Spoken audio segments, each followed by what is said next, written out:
Thank you. Good morning, everyone. So thank you for that introduction. I'm going to be talking about how we're improving the lives of chickens reared for meat, or broiler chickens, as they're known by the industry. As a way of an introduction, this is me with a rather over-familiar cat on a farm. I trained as a vet, and when I was training as a vet, and before that, in fact, I couldn't really stand by and watch what was happening with animals on farm and not want to do something, and didn't feel that doing veterinary work would make that change, which is why I'm here today. And myself and other animal welfare specialists in Europe and also in the US came together to create a criteria for chickens to improve their lives on farms. But before I get to that, I'm just going to give you a little bit of background about the Humane League for those of you who don't know us. So we were founded back in 2005 in Philadelphia. We very much started off as a grassroots organization, just a few people volunteering. From that, we've grown to over 75 staff members, both in the US, but we've also expanded out into Mexico now, and we're in the UK, where we're actually a registered charity and our own entity. And we also have a team in Japan, which is the business hub of Asia. So we really work to reduce the suffering of animals, and we do that through institutional change. And we target farm animals because they suffer in the numbers the most, and we take a utilitarian approach. So we really want to target the most animals, and that's why we choose farm animals. Now, we often hear, why aren't we pushing for veganism? Why are we pushing for these welfare standards to improve? Well, we do want to see a vegan world as well. We also feel this is the future. But unfortunately, right now, there are animals suffering in their billions on farms, and the future tomorrow is not going to be vegan for them. And for this reason, we work on institutional change with corporations to improve standards on farm that will make a difference for those animals that are suffering right now in those conditions. And it's meaningful change. And so part of our work has been working on cage-free. But about 3 years ago, the Humane League honed in on working to get hens out of cages. We, alongside many other organizations in the US, created change through working together, both with organizations like Compassion in Wild Farming in the US, doing positive engagement, and then the Humane League very much taking on the tactics a bit more down and dirty and a bit more aggressive to highlight those companies that weren't making any kind of form of commitment changes for getting hens out of cages. And through this work, we very much go into companies and we ask them nicely, will you consider making some form of change? So in this case, we're asking companies to go cage-free. We ask nicely, and then some companies, they have enough foresight to realize, yes, we should do this. This seems like a good decision. But we also have the companies that say, no, I'm not going to do it. You can stand there and tell me what a good idea this is. We're not doing it. Fine, well, we've asked you nicely. Now we're going to be a bit less nice. And that's when we launch public-scale campaigns to highlight these companies that are making these improvements for welfare. And so through this approach, us and a number of organizations, both in the US and Europe, have been working to get hens out of cages. And in doing so, we've got companies, the major companies of food service, retailers, fast food restaurants themselves, and also manufacturers to make not only commitments in their own country, but these are multinational companies, and they've made commitments around the world to go cage-free. And we know we are making this success because this is Chad Gregory. He is the president of the United Egg Producers in the US. United Egg Producers have pretty much 90% of the egg industry with them. And he said, they're the ones that have been driving this. There is no question about it. Chaos, market disruption, and just a complete lack of control. So success, really, for us. And so we know that this approach has been working. And then in the last couple of years, we founded the Open Wing Alliance because we want to get hens out of cages worldwide. And through getting member organizations to come together so we can strategize together, we can learn from each other, we are now in over 55 countries with nearly the same amount of organizations. You can see the dark countries of where we are. And month on month, we're increasing the numbers of organizations to join us in this march to freedom for hens. And we also provide grants to smaller organizations. So in countries where monetary support isn't possible, we can give grants to those organizations so they can start the cage-free revolution where they are. And it is a cage-free revolution. And we didn't even name it this. This is the industry in South Africa. They wrote in an article in their journal saying that the cage-free revolution is coming, South African producers need to be ready, do not invest in enriched cages, the cage-free is the way forward. Now the other side is the plant-based side.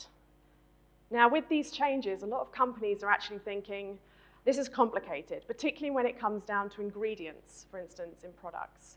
Going cage-free on those and trying to get the minuscule amounts that they need in these products as cage-free is actually quite difficult. So there are companies that are seeing that plant-based is the way forward. And it's becoming more and more of an option for companies to look into. So in the US, we know a lot of the campuses through Sodexo use plant-based products instead for their mayo and also in their cookies. And that's a start. And companies really do ask about this. So plant-based is also coming in because of these changes, because companies see, well, plant-based products don't need antibiotics. Their greenhouse gases are less. They're having to report more on their carbon footprint. It's actually pretty useful if they can do both of these things, both improve welfare standards, but also start reducing the impacts they're having on the environment and on people in terms of antibiotics. And so switching up to plant-based products is also coming in. And that takes us to the broiler chicken. So we have been working in the last few years on broiler chickens. And in the UK, we have over 1 billion of these chickens slaughtered every year. We're the second largest producer in the UK, only to Poland, who slaughter over 1.3 billion chickens every year. And in Europe, we're talking about 8.5 billion. And the numbers keep getting more depressing, because when we get up to the world, we're talking over 65 billion animals every year.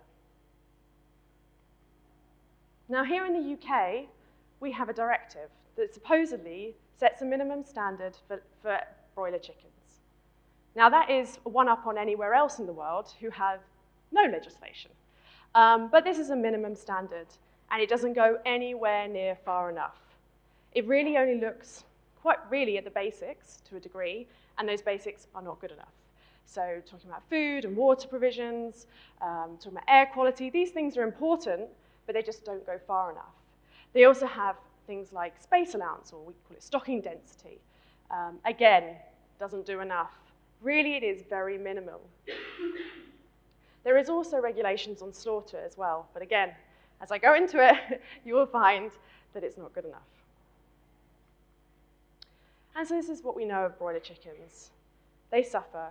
They suffer in their billions in these farms. And that's why we came together as organizations to put together a criteria that could make meaningful change to these animals. And so when they start off pretty young, they enter the shed a day old, they're hatched, and then they go to the sheds. They have a more space than when they get bigger, that's for sure. And as you can see, they're in pretty much a barren environment. What you can see are feeders and drinkers. But they have a bit of space to wander around because they're really small. They often have no natural light. They're under a fairly low light setting. And that will be their life for 6 weeks before they're taken to slaughter. But unfortunately, they also get bigger and very, very quickly. And in doing so, these birds become actually compacted. So when they want to lie down, and a chicken will sort of lie and spread the wings a little bit, They can't even do that when they get to nearing slaughter in the last sort of 2 to 3 weeks. Because they're so big and there's so little space, they can't even lie comfortably.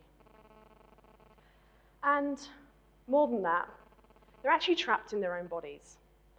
So the broiler chicken that we have today grows 6 times faster than its predecessor would have done in the 1950s. And what that means is, if we actually looked at it from a human perspective, and we took that growth rate, it would mean as a toddler, they would be weighing 300 kilos.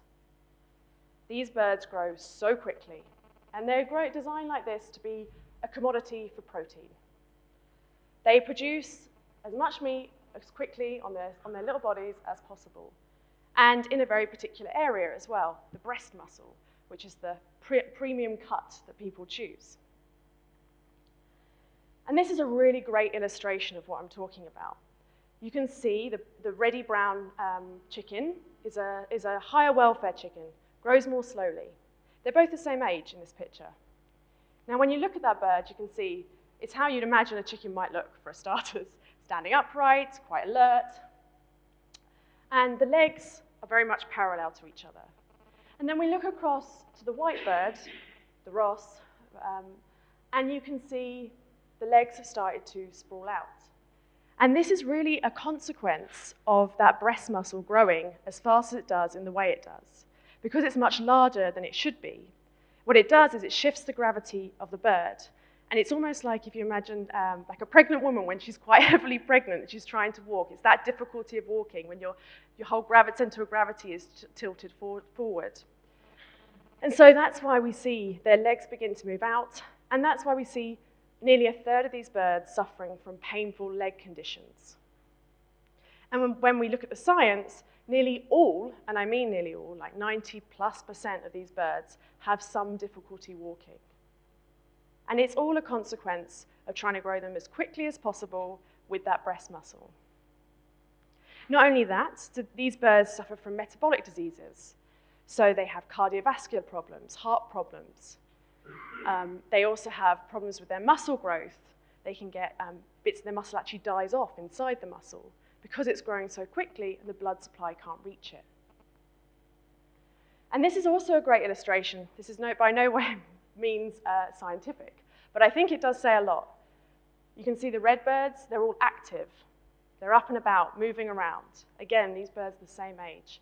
We look to this side, and if you look, birds are walking towards, you might see a few standing up, but they're actually drinking or they're eating. Now, this is an article in the New York Times about why slower growing or higher welfare chickens are better. And you can really see the difference. These birds, these white birds, are suffering from lethargy. They're trapped in their body. They have the same mental abilities as the ones on the right, but they have no way of expressing themselves in the same way because their body simply can't support their weight. Their legs are weak, and they're suffering from pain or just general lethargy, needing to rest when they're not eating. And they need to eat all the time because their body's growing so quickly, it tells them to eat all the time. And when they eventually reach slaughter weight, which in Europe is around 6 weeks, they'll go off to the slaughterhouse. And they're crammed into crates, they go to the slaughterhouse, and then they're hung upside down by their legs. Now, birds don't have a diaphragm, which means their insides will crush their lungs when they're hung upside down. We know these birds have weak legs, so hanging them upside down by their legs doesn't seem like a great idea. And the shackles themselves are often ill-fitting, and so they cause pain in themselves. When these birds eventually meet the water bath, they'll be stunned, if they're lucky. The water bath system often doesn't stun properly. A wing may fall into the water bath first, so they have an electric shock. And sometimes the water bath is done so that there's good meat quality, but there's poor stunning, and stunning meaning the birds will be unconscious. But what this means is the birds are immobilized, so they can't move, but they're fully conscious, and they can feel their neck that is about to be cut, being cut. And for the really unlucky ones, they will also survive that fully conscious, have their neck cut, fully conscious, and it's estimated around up to 2% of these birds will enter the scalding tank, which is a tank that removes the feathers. It's boiling, and they'll enter that conscious. This system was designed for speed, not for welfare. They slaughter 140 to 180 birds in a minute with this system. It does not do the birds anything other than cause them more pain. And so that's why organizations across Europe have signed on to improve the criteria for broilers. And you can see many of the organizations are here today, and we've come and created a criteria of 6 points. Now, you might ask, why only 6 when there is so much to be done to improve? But unfortunately, we had to be realistic in getting this down to a reasonable amount that meant companies would sign on, that this isn't such a vast amount that it's a certification in itself. And so for this reason, we chose these 6 points. Now, you can find the commitment, if you want to see it in its full, on this address. And you can see there the full wording that we have. But within the criteria, we set out to try and right some of the terrible wrongs that are within the system we have today. One of those being creating more space for the birds. So at the moment, typically birds are about 42 kilograms per meter squared. That's the top end for the standards for the EU. What does that mean? It means in a meter square, there'll be 21 birds.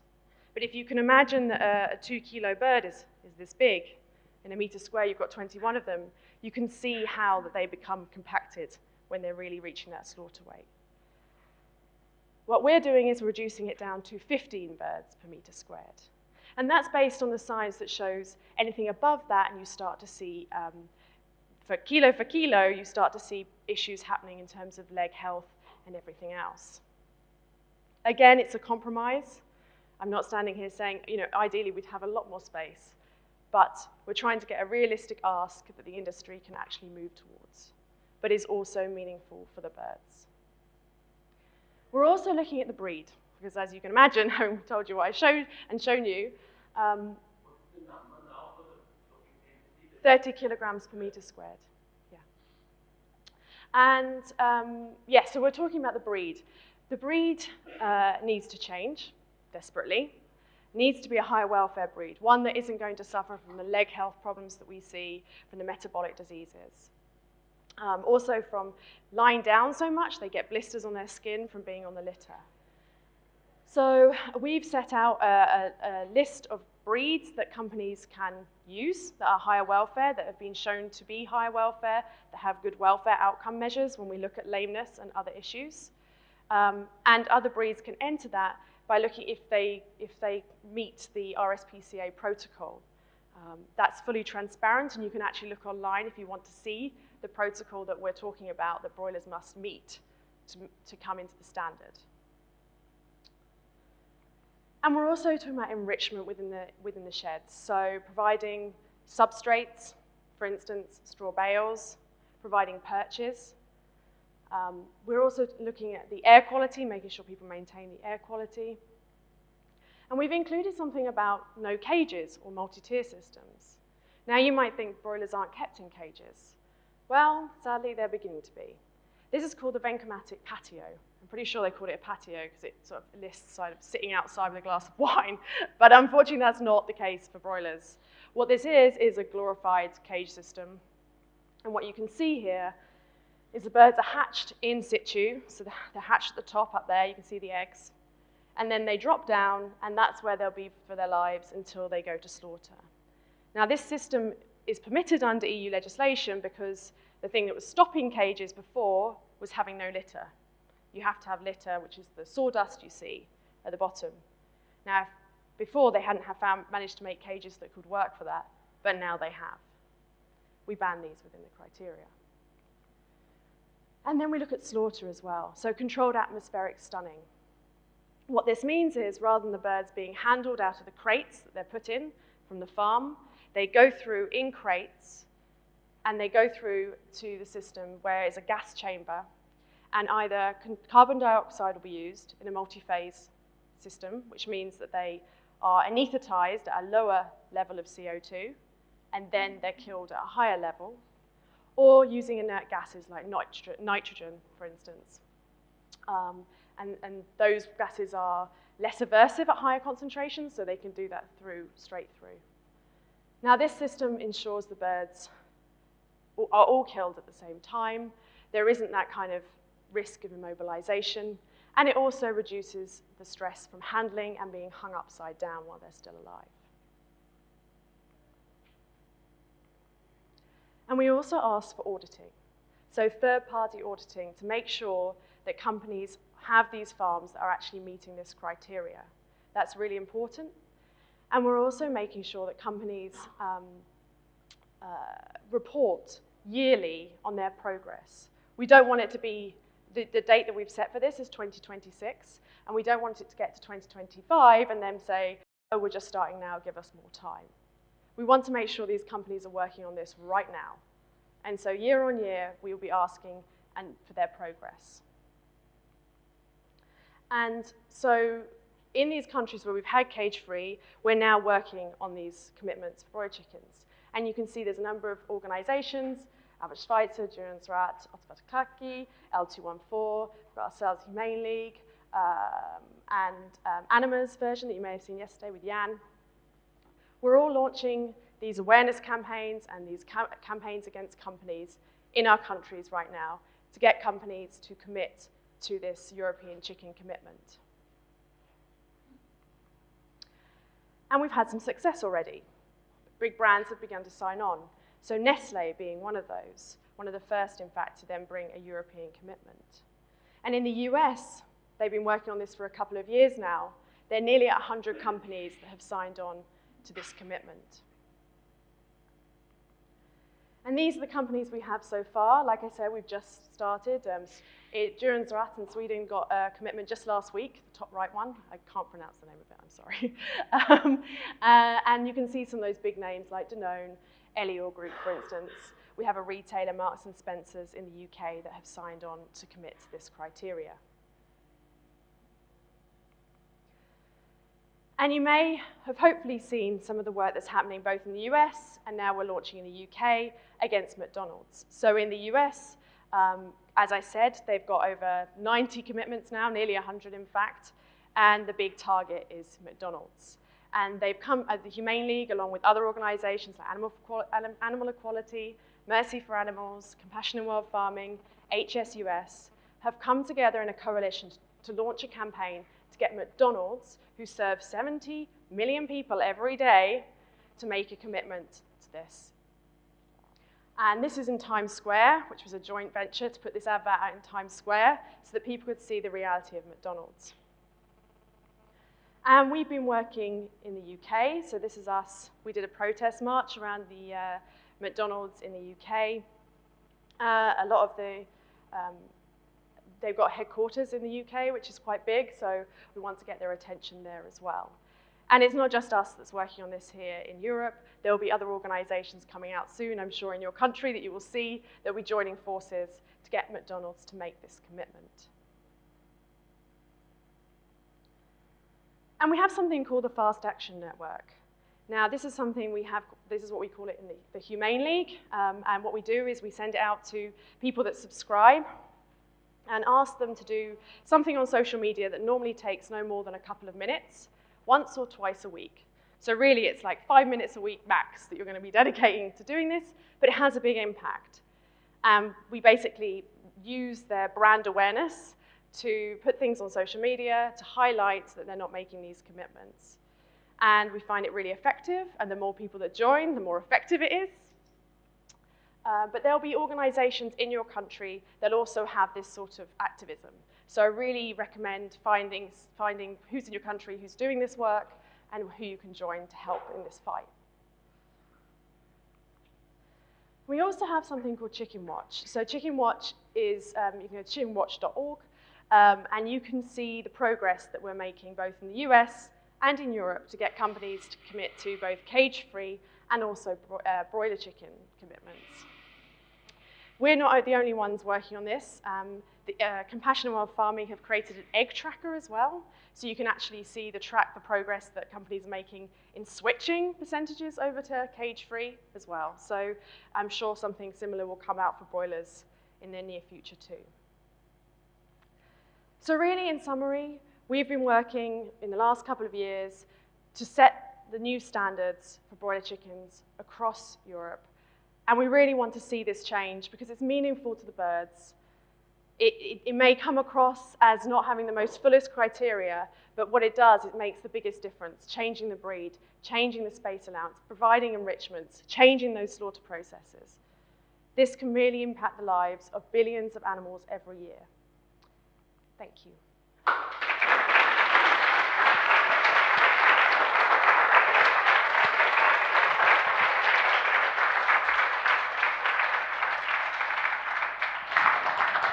So thank you very much for your presentation, and if you have any questions, feel free to ask.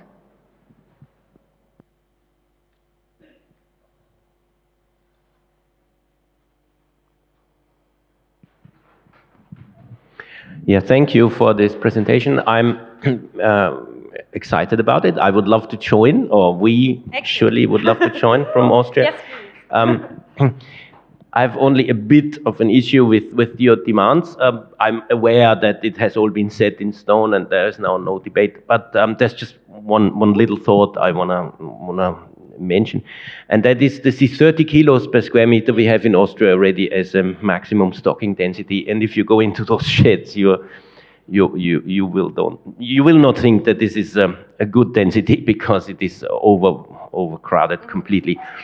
The trick they do, and I wonder if you have in your criteria a possibility to prevent that. The trick they do is that they overstock at the beginning until it's 30 days maybe, then they take out half, and then they do until 45, and they always come to the 30 kilos per square meters, but have a huge amount of animals from the beginning, so it's much more or many more than you would have with a higher stocking density. So is there any criteria that stops companies doing this? And one worry I have is, also not about this, but for companies signing, is that you need specific slaughterhouses for this. So you would have these companies would have to start slaughterhouses or make the slaughterhouses change, because otherwise how can they get this? I know there is a slaughterhouse in Bavaria at the Austrian border that does this CO2 stunning with on a conveyor belt. Actually, you take them out. They showed it to me. You take it out from the crate, put it on a conveyor belt, and they go through this low CO2 and high CO2.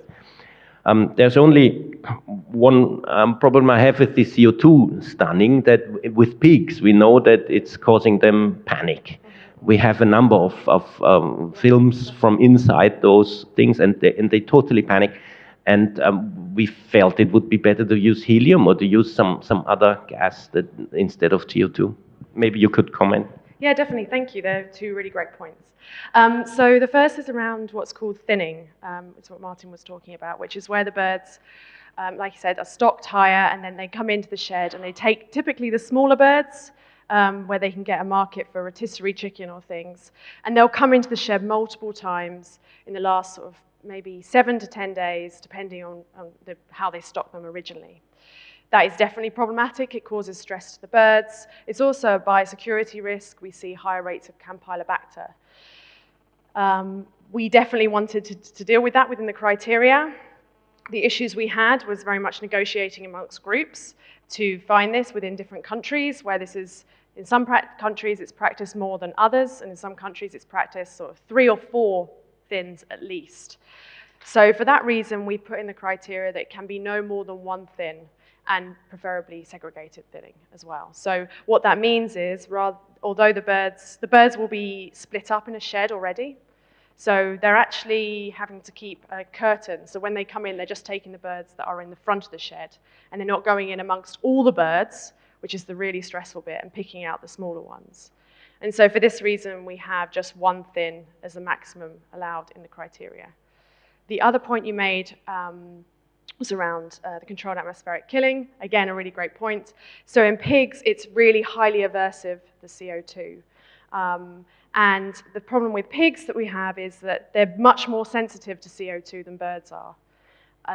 Birds are still sensitive to it, but we know that over 40%, the concentration of CO2 at 40%, up to that, is much less aversive, and above 40% is when it becomes really aversive, which is what we see in pigs. So that's why we've gone for the biphasic approach, the multi-stun, which means the birds become unconscious around 30 to 35%. No more, and the gas cannot go above 40% until all the birds are unconscious.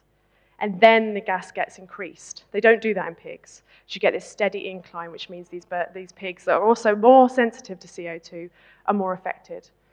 So that's why we've gone for the multi-step CO2 rather than allowing for a gradient or one where they go in really high to start with, which is still allowed under legislation, because that would be really aversive to the birds. Yeah. Can I just mention one point with the thinning? Yes. The thinning is not only the stress for the birds, it's also that you have for the whole period more animals in there than if you have no thinning. One shouldn't overlook that because, if you have the maximum stocking density, say 30 kilos, you know how many, you put in 1,000, so that after 35 days it's 30 kilos. But if you thin, you can put in 1,500. So the whole time there are more in there when you thin once. Yes, I agree. And this is why I'm totally opposed against thinning. Yeah, no, I agree, and that's why we went for the one thin maximum. So there is a slight limit on what they can overstock in the shed. I do totally take your point on board that agree that they then can overstock more than if it was 30 kilograms throughout the period of life. The challenge we had is in many major countries, they're doing 3 or 4 more, and we wanted to have something that was achievable for companies. It has been a compromise. I'd be lying if I said there hasn't been compromises, and I would say thinning is one of those, but it is just the one thin.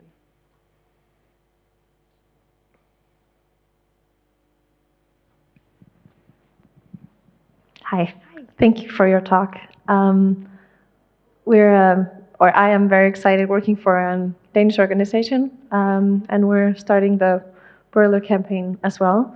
When I saw the Anima, they made the campaign against the Danish supermarket chain, I noticed that a lot of non-vegans were also joining in and writing on Facebook, and it's so horrible that they would use this Ross 308 chicken, and the fact is that most supermarkets sell that bird, but the consumers don't know. So it's just, I think it's really good that we're even just talking about it.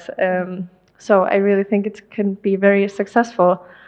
My question for you is, if the companies don't agree to your asks, do you warn them before you do the social media campaigning, showing them how other companies have been attacked or targeted? Yeah, we do. So we do always want to take the easier approach because it's, for anything else, it's cheaper. As an organization, if you can have conversation, have a positive dialogue, and get that commitment, that's a much easier way than having to launch a campaign. So we very much work through stages. We give full warning. Companies are full knowledge that, in fact, yes, we are going to be launching a campaign. And then, oh, by the way, it's today, And so there's not too much time for them to prepare in that degree, but they do get a set of warnings that these things are coming. And it's a great point in terms of the non-vegans that are looking at this. So the march that we did around London for the protests for McDonald's has a lot of franchisees, particularly in the UK. So that means they're owned by other companies that use the brand of McDonald's. And in the UK, they use organic milk, they use pasture-rid beef, and they use free-range eggs. So when we went to we spoke to the managers and said, this is the situation, they were actually as horrified as the general public. They were, hang on, well, we have all these other things. Why do we not have this? So they were actually on our side when we started telling them. So there is a lot to be done in terms of alerting the public. And I think we can all learn a lot from Wakadier in the Netherlands, who did a fantastic campaign of getting the word plofkip. I'm sorry for anyone that's Dutch. That's not how you say it very well. But getting that word to mean exploding chicken, basically, in the Netherlands. And it was everywhere. And everyone knew about this exploding chicken, that it was really bad. And it was through Wakadier's mass campaign on this word, exploding chicken. And I think we've got in Poland, franken chicken. I don't know how you say it in Polish. But we also say that in the UK, franken chicken, trying to get people to realize what this actually means. Plofkip didn't really translate. Exploding chicken doesn't really work for the UK. But using that really good method of getting people aware of what this breed actually means, is really important. Thanks for a very informative talk, Vicky. What I really like about the Humane League and the Open Wing Alliance is how they fuse hard-hitting public campaigning with very effective behind closed doors corporate engagement. So I think you really explained that very well. My question is very simple, and maybe for some of the groups here, is how do we become a member of the Open Wing Alliance? How do we get involved with this alliance? Great, thank you. Cheers, Richie. So yes, the Open Wing Alliance, we have a website, openwingalliance.org, I'm going to guess. But come and speak to me afterwards, because I can find it for you. I should know that off the top of my head, but I don't. But yeah, on there you will find all the information, and there's a contact page, and there's information about how you can apply for the grants to be, if you need money to do this work, but also just how you can also join on to be a member of the Open Wing Alliance. And we welcome everyone. We would absolutely love to have everyone as a member with us.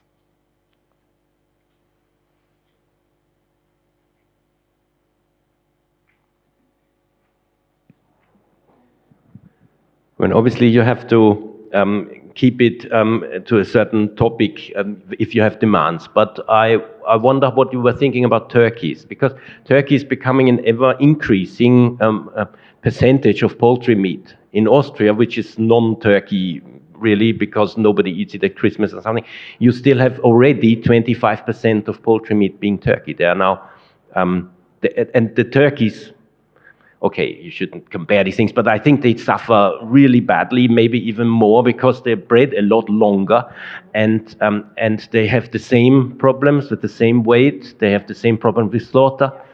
We have also films about these slaughter lines in Austrian turkey slaughterhouses. It's dreadful. They also cut their beaks, which they don't do usually in broiler chickens. So it's actually worse. They keep them for 6 months. Is there any thought on that?